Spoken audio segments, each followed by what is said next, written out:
سبب وفاة الفنان مصطفى فهمي، أخوه حسين فهمي بيكشف المستور، واتقال على مواقع إن طليقته هي السبب، وكمان قال مش هسيب حق أخويا.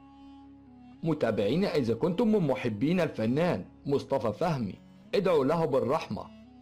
ودع الفنان منذر ريحانة الفنان مصطفى فهمي الذي رحل على عالمنا في الساعات الأولى من صباح اليوم عن عمر 82 عام بعد صراع مع المرض برسالة مؤثرة.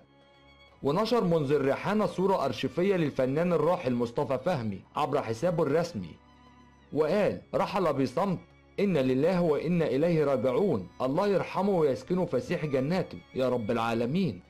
كما عانى الراحل مصطفى فهمي من تعب شديد خلال الساعات القليلة الماضية أثر مضاعفات عملية دقيقة في المخ لإزالة ورم خبيث أجراها في شهر أغسطس الماضي، وفارق الحياة تاركا وراءه مسيرة فنية قدم خلالها العديد من الأدوار المميزة وتعاون مع أبرز النجوم وصناع السينما المصرية.